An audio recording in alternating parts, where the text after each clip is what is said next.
one of my favorite subjects, because I think it's so important, and one of the reasons I get so politically incorrect, I think, is, we talk a lot about the difference between this cloud of narrative fantasy that the left is constantly trying to produce, and they have the organs with which to produce it. They have the networks, they have CNN, they have Hollywood, they have the Academy, and they constantly teach it to you in school, and you almost cannot help adopting their points of view. They create this tremendous cloud of unknowing, this cloud of fantasy in which things are going on, especially, and Trump, because Trump doesn't care, because he is rude and politically incorrect enough, he strips them of that power. That's why he drives them so crazy. It's not anything he's done. And so they have just been creating this cloud of scandals and controversies, none of which, I mean, we started this week with Knowles giving us a list of them. They're just unimportant. I mean, this presidency so far has been virtually scandal-free. And that's what they said about Obama. They said that about Obama after Fast and Furious, after the IRS scandal, after the Justice Department being so corrupt. And people write to me on Twitter and they say, well, there was nobody indicted in the Obama administration. Right, because the Justice Department was so corrupt. The fact that nobody was indicted is part of the corruption, is a sign of the corruption. Whereas in Trump, he has colored within the lines. He has played according to the Constitution. He's not, as far as we know, he's not spying on anybody. He's not shutting anybody down. He's not trying to criminalize reporting. And yet they keep producing this cloud of panic and scandal as if something terrible is happening when nothing terrible is happening. So yesterday, it was wonderful. We got to see this live, in real time, on the air, in action. First of all, I mean, here's our friends at the Media Research Center. They did a study, and they said they analyzed every moment. This is MRC. They analyzed every moment of coverage of President Trump last year on the ABC, CBS, and NBC evening newscasts, right, which is usually seen by more than 25 million people each night, which is about 10 times what Fox News, that's a little under 10 times, but it's a lot more than what that people watch Fox News, and yet Fox News has so much power because on the Bret Baier show, at least, they are telling the truth. They're giving you another point of view. Here's what they found. Here's what MRC found. The Trump presidency was the biggest story of the year last year, accounting for 1 out of every 3 minutes of evening news airtime, nearly 100 hours in total.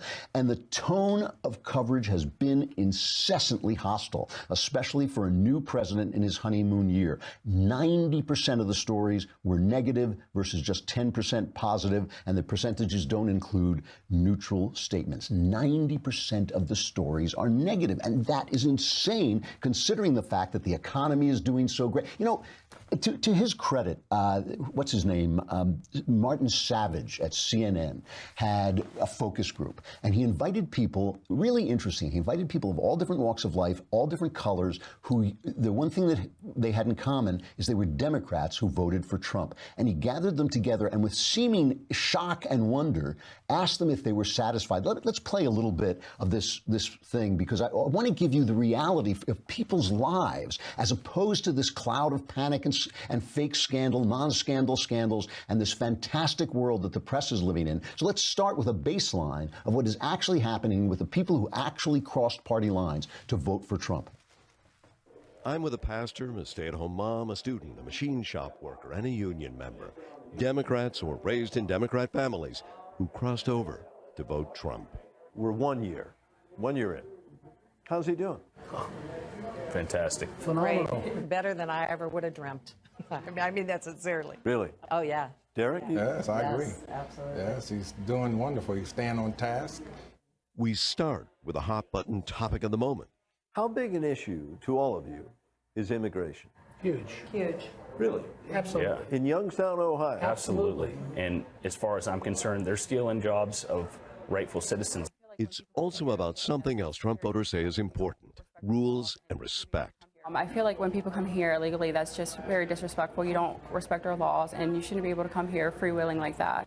It's amazing how nuanced this is, too, because here's this woman, and she's addressing what I think the immigration thing is about. I think it's about rule of law. I do not understand. I simply do not understand why the rule of law doesn't apply to immigration. Why we talk about immigration, we say, well, immigrants have helped this country. And you think not illegal immigrants. That's a different category of people. When people break the law, they are lawbreakers. They inherently certainly hurt the country by breaking our laws. And that's the thing that the people understand, that the reporters spend all their time covering up. They cover up, they want to show you, oh, here's the sad little Mexican person, here's the sad little Somali person, here's the sad little this or the sad little that. But they don't tell you that the overall effect is worse for our country when our laws are not respected. They go on to talk about the fact that he's politically incorrect. And the guy said, one guy says, at first I didn't like it, but then I realized he was paying attention to me. He was paying attention to my jobs. And so he's not politically correct. What difference does it make? I thought good for Savage for actually letting them speak and putting that on the air. So here's the thing. There's this whole thing, we were joking about the Women's March, and I suppose there's going to be another Women's March, although now they're fighting among themselves. But Jen Kearns over at The Hill wrote an opinion piece where she says one of the greatest successes of Trump's first year in office has been the empowerment of women. Certainly there have been plenty of other successes, but he has appointed so many women to powerful positions, far more than Obama, far more than Bush. His list of female appointees, she writes, is long. Nikki Haley, ambassador to the United Nations, my favorite. Elaine Chao, Secretary of Transportation. Kirstjen Nielsen, Secretary of the Department of Homeland Security. And let's take a look. The Secretary, Kirstjen Nielsen, I believe that's how she pronounces her name. She was testifying before the Senate yesterday, and she's testifying about Homeland Security and how immigration affects Homeland Security. And all they would do, and she kept saying, it's dangerous to have these people coming in. Terrorists have coming in. There have been over 2,000 terrorists who have crossed into the country illegally. And she's talking about this, and all they want to ask her is, did President Trump really curse? Did he really curse? And finally, she gets fed up, and she tells him she's not going to talk about it anymore. This is cut number 12. Sir, respectfully, I have answered this. I've been very patient with this line of questioning. I am here to tell you about the threats our country faces and the needs and authorities that are needed by the Department of Homeland Security. I have nothing further to say about a meeting that happened over a week ago. I'd like to move forward and discuss ways in which we can protect our country. Okay, that's what a strong, powerful woman in the Trump administration looks like. Let's see how Democrats treat strong, powerful women. Here is Cory Booker responding to the fact that she said she couldn't remember whether Trump used this dirty word. She said everybody was talking tough, everybody was using tough language. She couldn't remember this particular thing. Here's Cory Booker. This is the way the Democrats treat women. I hurt. When Dick Durbin called me, I had tears of rage when I heard about his experience in that meeting. And for you not to feel that hurt and that pain and to dismiss some of the questions of my colleagues, saying I've already answered that line of questions when tens of millions of Americans are hurting right now because of what they're worried about what happened in the White House. That's unacceptable to me. There are threats in this country. People plotting. I receive enough death threats to know the reality. Kamala receives enough death threats to know the reality. Maisie receives enough death threats to know the reality. And I've got a president of the United States whose office I respect, who talks about the countries of origins of my fellow citizens in the most despicable of manner. I do not understand how you can fail to subscribe to the Daily Wire for just $100. You get a year subscription and you get the Leftist Tears tumbler. And when Cory Booker starts talking about his tears of rage, this Leftist Tears tumbler magically fills up, and his tears taste so good. It's addictive. It's addictive, but it doesn't work if you don't have the Leftist Tears tumbler to drink his tears with. So this is the way they're beating up on this woman. They're calling her a racist because she refuses to talk about this one stupid word. And Sarah Sanders, another powerful woman in the Trump administration, she reacts to the whole thing saying we've wasted all this time talking about this word. We wasted 5 days talking about this word. And this is what I want is cut number 7, where she says what Trump wants is merit-based immigration. See, here is the important thing. When Trump curses about Haiti and praises Norway, which is clearly Norway, a better run, nicer country. Not one of these people would live in Haiti over Norway. All of us would choose Norway. All they can think about is the people in Haiti are mostly black and the people in Norway are mostly white. I don't think Trump's thinking about that at all. I think he's just thinking about the government. It's their racism. They are bringing the racism to the table. What Trump wants is merit-based immigration. And here's Sarah Sanders making the obvious point that is the only non-racist way to do this. This is cut number 7. So does a good deal include then preferring white immigrants from Norway than black and brown immigrants from Haiti? Not at all. In fact, it's actually the opposite, Because by definition, a merit-based system is colorblind. It's not basing it on any of that criteria. It's not based on race. It's not based on religion. It's not based on country of origin. It's actually based on the merits of whether or not this person's going to be contributing to society. So actually, it erases all of those things and makes it a much more fair system instead of picking and choosing from trying to meet different quotas of different things. It's a merit-based system. And frankly, it's a system that most Democrats supported and voted for just years ago. But now that this president is championing it, they are, I think, showing just absolute signs and definitions of what hypocrisy looks like. That's exactly right. And this is this narrative of racism. And by the way, everybody who actually knows Trump, like his ex-wife, people do not necessarily like him. They all say he's not a racist. He just doesn't care. All he cares about is money. And that's the way he thinks. He thinks if I get you a job, then go live your life. I don't care what color you are. That's the way he looks at these things. All the racism. What's so interesting is the press doesn't even realize that they are bringing the race narrative to the table, because that's where the left's power comes from. The left's power comes from defining you as racist. This is a technique that was stolen by Sigmund Freud. You know what? I'm going to talk about that toward the end of the show, about this technique that they use to establish racism where none exists. Now, before we go to the break, I just want to talk about this doctor who gave Trump his annual physical, right? This is the doctor, what's his name? Ronnie Jackson. He is a naval doctor who has served under Obama, served under Bush, I believe.